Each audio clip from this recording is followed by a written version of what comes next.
Welcome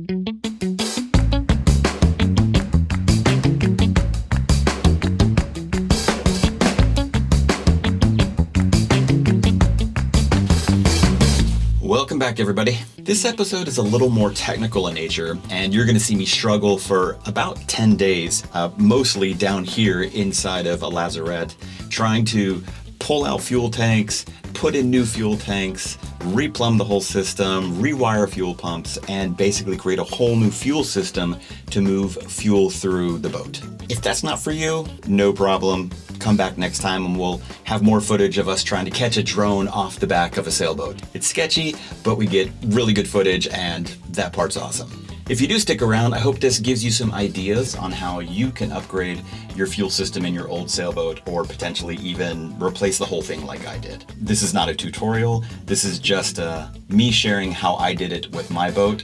By all means, consult a professional if you're afraid to take on this kind of work by yourself.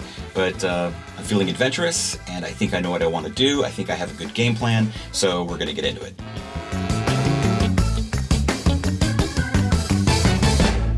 Okay, first up, let's talk about what I'm actually going to pull out of Leahawk. It's important that you understand what was there originally and what I'm going to put in next. Leahawk has two old metal fuel tanks.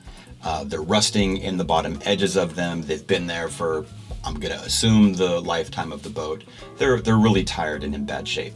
But there are two tanks, one primary tank, one secondary tank. When you start to use up all the fuel in the primary tank, you can then actually turn on a fuel pump and pull fuel from the second tank into the primary tank and top it back off and keep on going. It's a pretty common system in terms of having two fuel tanks.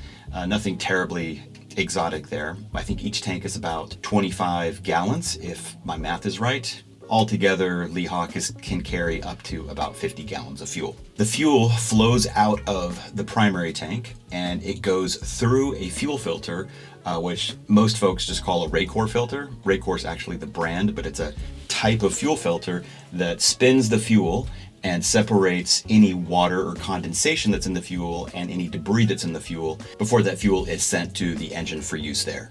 If you didn't have a filter, or if your diesel was really in bad shape, what can happen is you can send dirty fuel into your engine and any debris or crud that's built up in that diesel can actually clog the fuel lines inside the engine and it will kill your engine and potentially you can lose power while you're underway, which can be a really bad thing.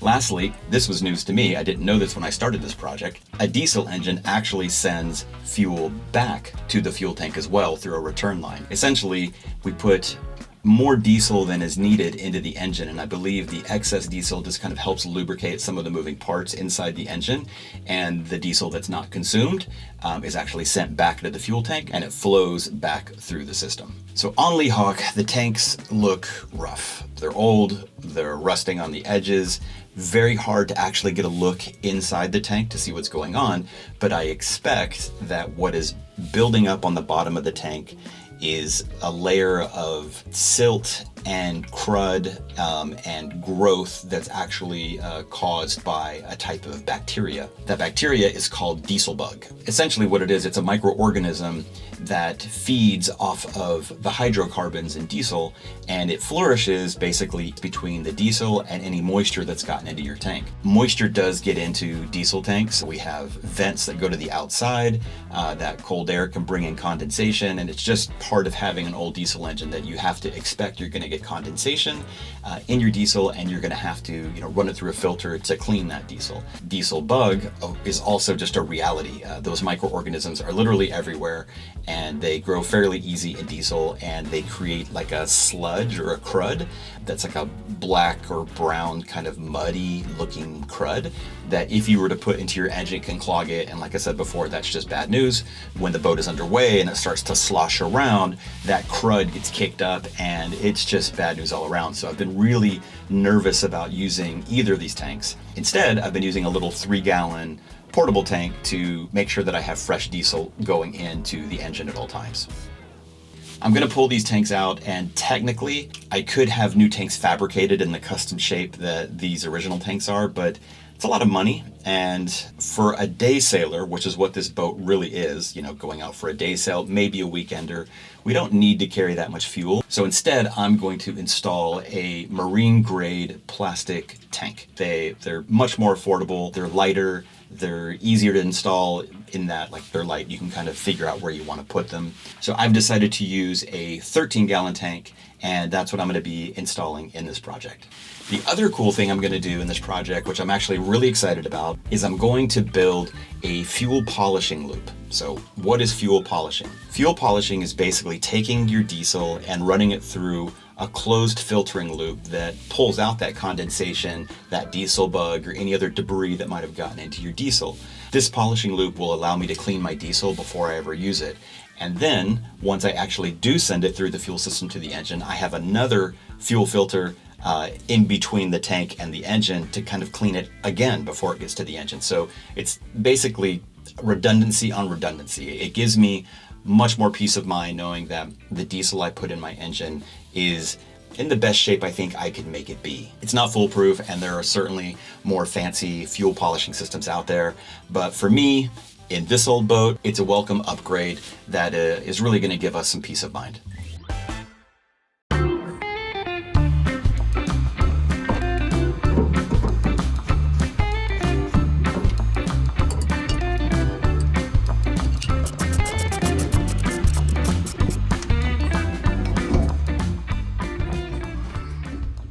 Okay, I started with the port tank. I really did think I'd be able to remove some of the fasteners and, you know, pull out the diesel real quick and just yank the tank out, but boy was I wrong. First, I have to admit, there was a lot more fuel in my port tank than I thought.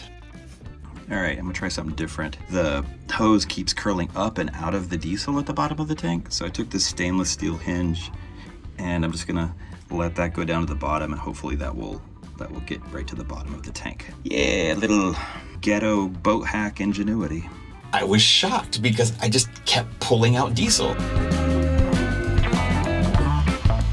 Man, that tank is kicking my butt.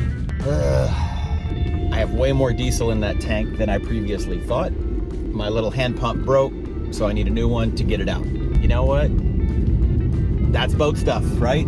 So, all right. Good morning from the boat.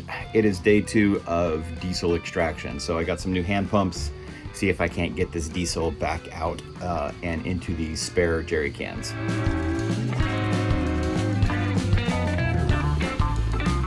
Dude, that's gonna be like 7.5, 8 gallons. I had no idea there was this much in there. So I am out of storage space again.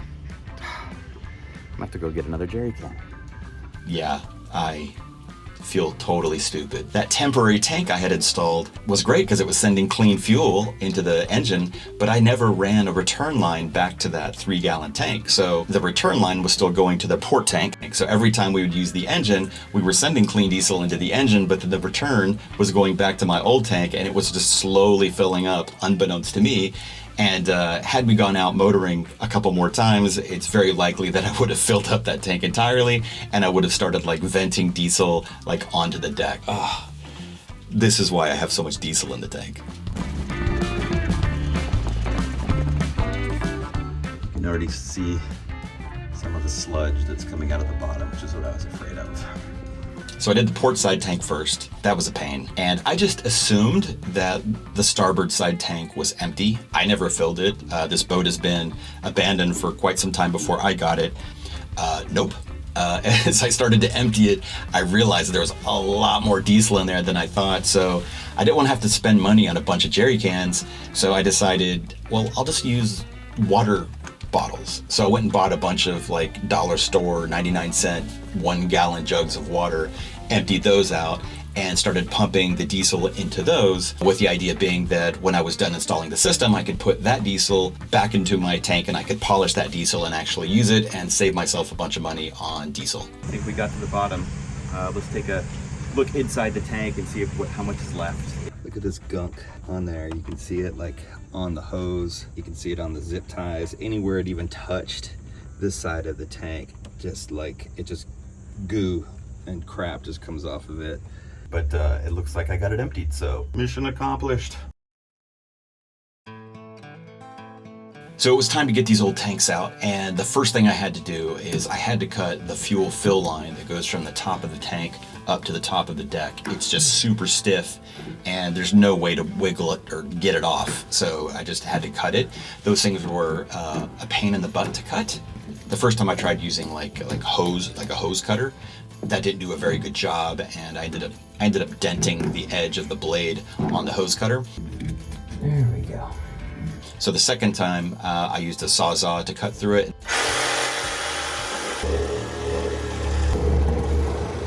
And that actually went through a lot easier. I should have done that both times.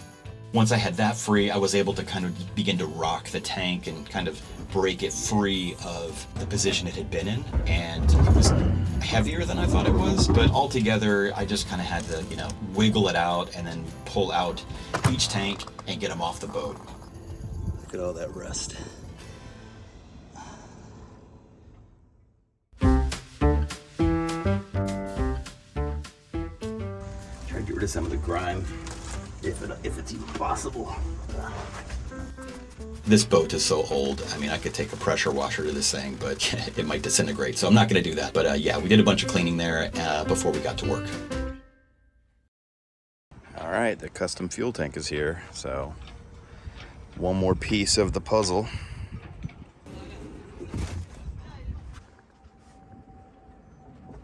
All right, so I'm out of the locker. I've been in the locker for, it feels like days. We need to replace the fuel sender. The current fuel sender that's in here does not have a return line, and my engine requires a return line. So this Moeller electric fuel sender actually has the return line. So we need to trim it apparently to make it fit, and then there's a bobber that goes in that we need to install so that it can actually, once we fill with fuel, it will go up to tell us it's full, and as we use fuel, it will go down to let us know that we're running out of fuel. So see if we can get this installed now.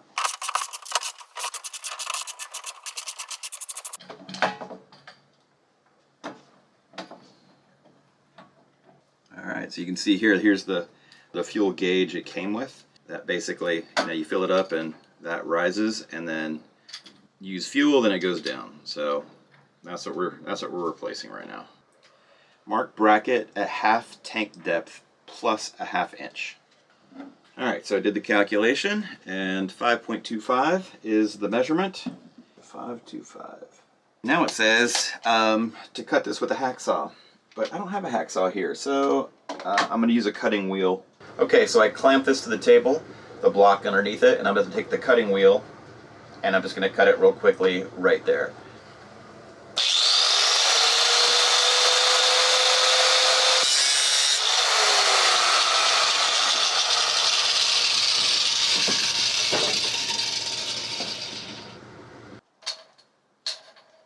That is now 1/4 of an inch from the bottom, so I believe it's supposed to go in like this. Okay, the next step is to adjust the float arm. It needs to actually slide up to the appropriate position. It says if your exact height is not listed, go to the next highest one. So this starts at 12 inches, and mine is basically 9.5. So I'm going to use the float arm length they recommend, which is 7 7/8. So 7 7/8. That's right here. Do not over push because it only goes one way. Great, so if I screw this up, I can't move it. Oh my goodness. Oh, I see now what they're saying about don't over push. So trying to get this to move forward, and then we'll slide this up and bring up the back end. Yeah, that seems about right. All right, I've got my float sorted, and now I need to trim off this excess. All right, we've got this installed. Now let's see if we can feed it in.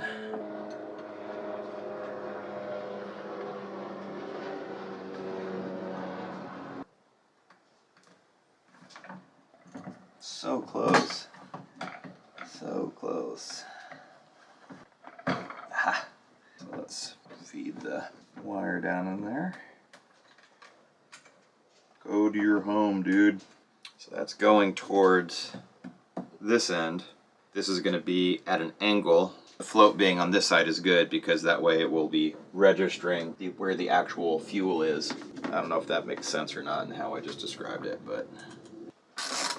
All right, those are all in there. I feel pretty good about that. Now all we gotta do is hook it back up again.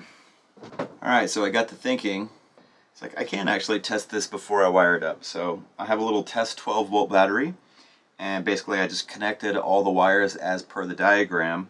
It's really subtle, but when I touch the negative here, you'll see the needle drop, right? So, and that's telling me that it's actually drawing a current. And yeah, this thing is bone empty. There's nothing inside of it, so it can't get any lower than that.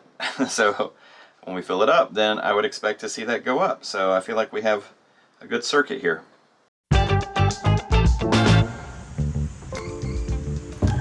Initially, I thought that I might try to put the new tank in the same position that the old tank was in. But as I kind of put it down in that area, it was awkward, and I wasn't crazy about it. I've been monkeying around with the placement. I'm gonna try to kill two birds with one stone. So one of my biggest complaints about this boat is how hard it is to get down here into the engine compartment. Before, the tank was right here, so there's very little room to maneuver right here. Also, in the back of the lazarette, there's a kind of a thick fiberglass step that I can rest the tank on. That will take most of the load of the tank.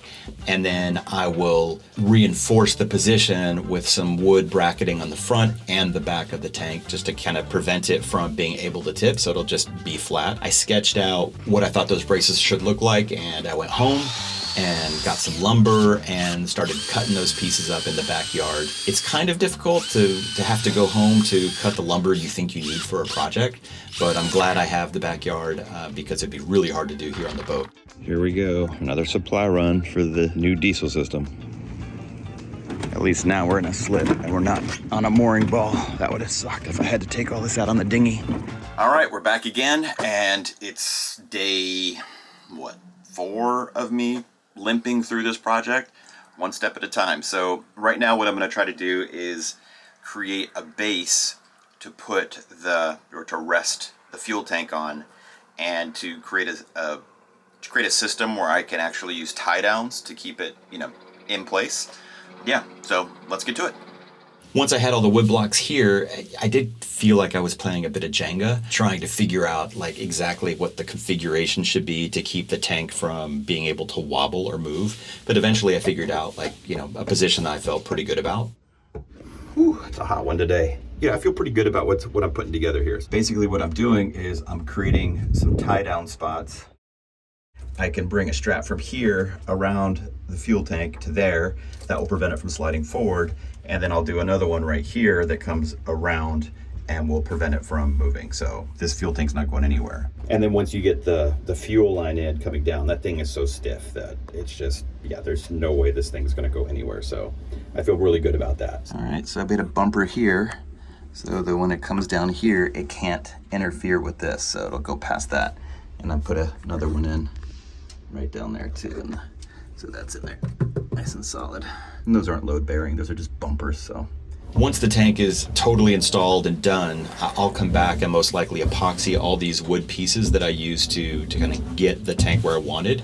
But in that moment, I still had some worries that maybe this wouldn't work, and I didn't want to fiberglass or epoxy anything into place because I had the fear that, well, what if it doesn't work? I'm gonna have to undo it again. For now, I'm just letting the lumber, the untreated lumber just sit there, and I'll eventually come back later this spring when it's warmer, and I'll get all that stuff epoxied into place, assuming that this fuel system works the right way. I reinforced the aft bulkhead in the lazarette with another 1/2-inch piece of solid hardwood. I sandwiched it against the bulkhead with 4 bolts passing through, so it really made a thick wall there. And then I passed a U-joint through that now reinforced wall and was able to hook the ratchet strap there and then run the ratchet strap around to the other side and then kind of just wrench that down. The ratchet strap itself is rated to hold 5,000 pounds, and this tank fully loaded with 13 gallons of diesel should only be about 92 pounds. So this thing isn't going anywhere. It's super stiff. And once the fuel fill line is in on top of it as well, that's really stiff, and that's going to prevent the tank from being able to go anywhere really. So we're in good shape. All right, so let's see if we can figure out how to get the fuel fill line to the deck. This is probably the hardest part of the whole process. So this fuel line is not very flexible. So the idea is I have to get it from here, right, to up here.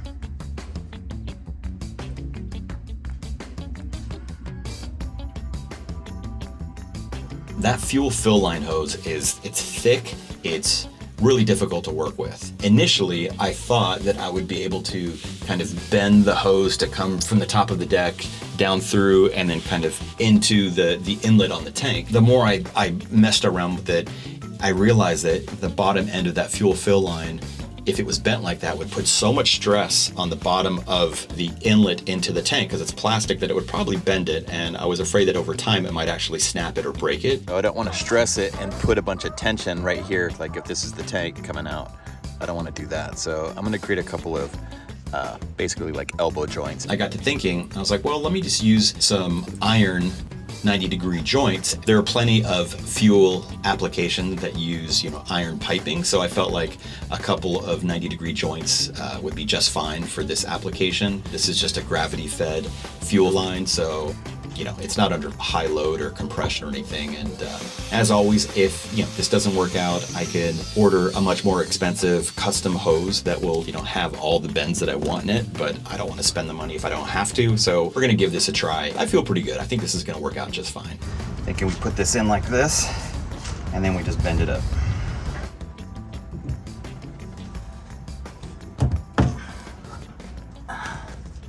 All right.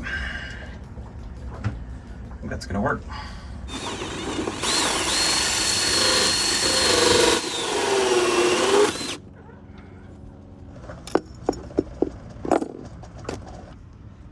And threw some screws into it, so it's fastened now.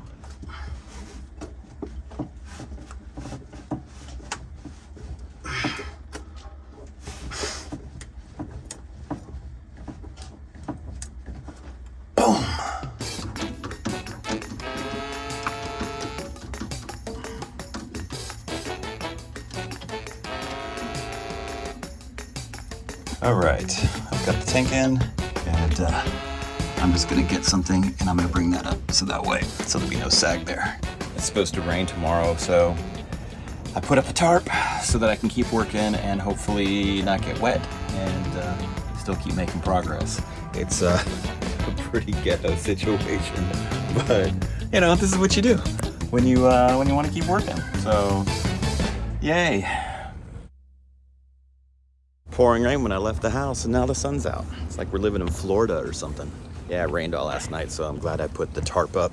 I should be able to get in there and keep working, and everything should be dry. So let's make sure my tarp worked. One side stayed dry, but the edge of the tarp just poured right into the corner of the cockpit, so that was a fail on my part. So the next step was to install the fuel pump that would actually be kind of the heart of my fuel polishing loop. All right, before I mount this thing up, I thought I would just make sure it works. So I'm curious to hear what it sounds like. All right, here goes nothing.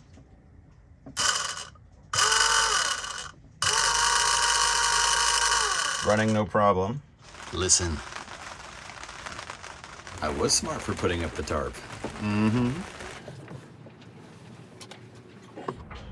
This is the problem, is doing this by myself. Every time I forget something, I have to get out, back in, out, back in, out, back in. It takes a long time.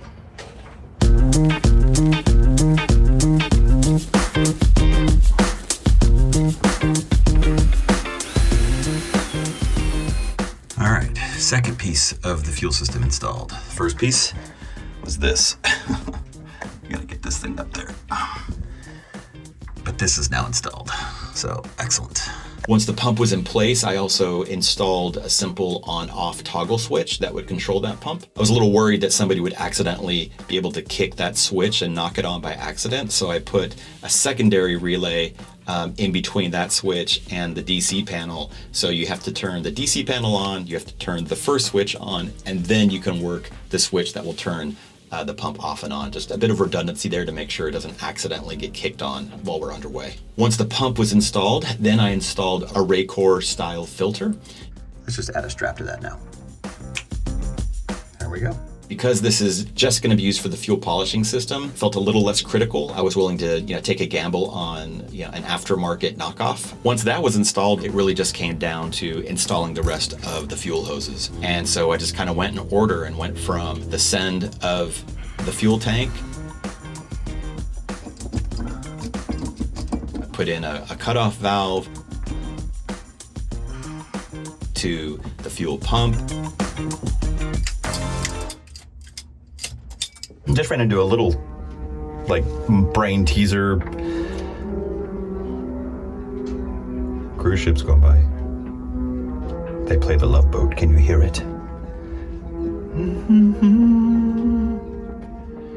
The Love Boat. These barbs, they say were 3/8, right? So everything else went on super smooth, but these just were, I lined it up and I didn't feel like it wanted to go on at all. And had me freaking out thinking, well, did they put the wrong barbs on? Are they a half? So then I got some half hose and I was like, well, no, they're not that big either. So they're just weirdly sized. And so I got to thinking, I was like, well, you know what helps? Lube. So I decided to use some drops of this Marvel mystery oil on the outside edge and was able to get it on just fine. So yes to lube. Then this will go down here when I want to polish. This goes to fuel. Okay, so pump is in. This brings fuel from the fuel tank. Comes to this T-joint. I can decide if it goes to the polishing loop or if it goes to the engine. I haven't put the fuel line to the engine in yet. It comes down here to the polishing loop, goes to the Raycor, gets the water out, picks up debris, comes back out to this T-joint. Comes in here, comes all the way around to the intake back into the tank. So essentially I have a polishing loop now. So now I just need to bring the return line from the engine to here, right? So I can have that, I can route it from the engine into the tank when we're actually in operation.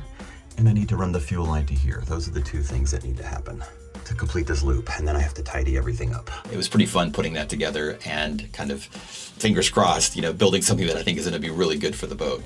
Once all that was done, I also took the time to add another strap to the fuel fill line. It was sagging just a little bit, and I don't want any fuel to just kind of be able to sit there. So that way, just whatever comes in, just gravity will pull down directly into the tank. Lastly, the last piece of this whole system was I had to put in a new fuel venting line. All right, so we have the vent.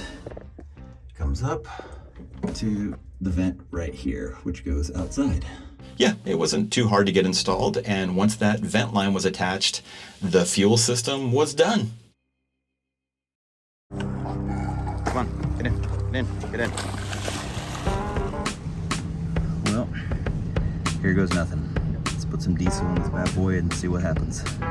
I really wanted to reuse that diesel. It seemed like an awful waste to try to figure out a way to get rid of it. By this point, now a number of days have gone by since I started this project. I think nearly 7 days. And the diesel that I had pulled out had been sitting. And I could see in the bottom of each gallon jug that there was a little bit of sediment in the bottom. It's like the crud had settled to the bottom. So I figured that if I just poured out the top 80% of each gallon jug, I'd be getting relatively clean diesel, putting that back into the tank, and then I would clean that diesel further with the polishing lube. So I just kind of took the time to slowly start pouring this diesel back into the tank, and it was both exhilarating and terrifying because now I've committed. Now I've got diesel in the tank, and we're going to have to give this whole system a go. Do you ever get to the end of a big project with a lot of points of failure and dread having to actually test it? I'm super afraid to test any of this stuff right now. In theory, it should all work, but if it doesn't, that means that I'm going to have to crawl back in there, and I'm going to have to take it apart, I'm going to have to redo it, and that possibility is soul-crushing. I don't want to do that. It's cold and rainy outside too right now, and I need this to work. Moment of truth. We're gonna try the polishing system first. All right. I'm scared. Let's see what happens.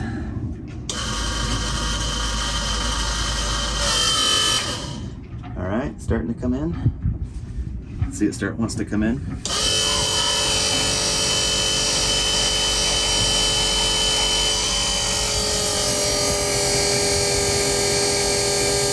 It's under load.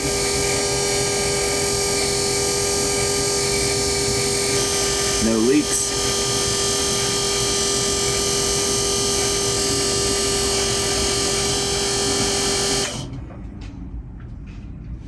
And so far, no water in there either, so that diesel's not horrible. All right, here's nothing. We're gonna see if we start the engine, see if it works.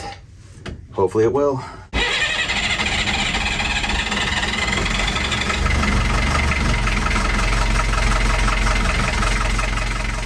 I can't tell you how incredible it feels to actually have the whole system work, not a single leak on the first try.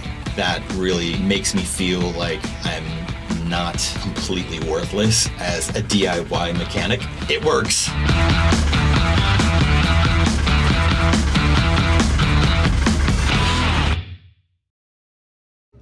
All right, next up, we're gonna install this. What's the point of having a fuel tank if you don't know how much fuel you have? I felt pretty good about drilling a hole and installing the fuel gauge in the side of the cockpit. I didn't want to drill that hole and install it, until I knew that the fuel system worked. Just me being paranoid, I guess, the whole time. But that went together pretty easy. Nothing terribly complex about that. Just had to attach it to the electric connectors on the fuel cap and ran that in and connected that to the DC panel with a fuse, and it worked. Well, there you have it. A whole new fuel system in Leahawk. It's pretty awesome when you get to upgrade your old boat with something that's new and maybe a bit more modern. It's even better in some ways because I know the system now. I know every piece of hose. I know every connection point. I know exactly how I designed it. It takes a lot of the mystery of the old boat away because it's now my old boat and I've made the mod. So I'm the captain and I know what has gone into the boat and I know how I should expect it to perform. Thanks for watching and hanging out on this slightly different episode this week. As always, we hope you give us a like, subscribe to the channel if you haven't already, and by all means, please do leave us a comment or a question if you have it. We love to hear from you. If you dig the project, you like what we're doing, you can support us by going to offshorespree.com and buying a hat or a t-shirt. We really do like the logo. It's understated, it's elegant, it's not over the top, and we'd love it if you'd rep some merch. On that subject, for all videos going forward, for anybody who sends us a photo of themselves wearing any of our merch, we'll put your photo in a collage at the end of every video as a way of saying thank you and showcasing your awesome support of the channel. But hopefully this collage will grow over time, and we're excited to see not only who buys our merch, but where they decide to wear it, and hopefully you'll send us a photo and we can show everybody else too. Anyway, fair winds, and we'll see you in 2 weeks on the next episode. Thanks for watching.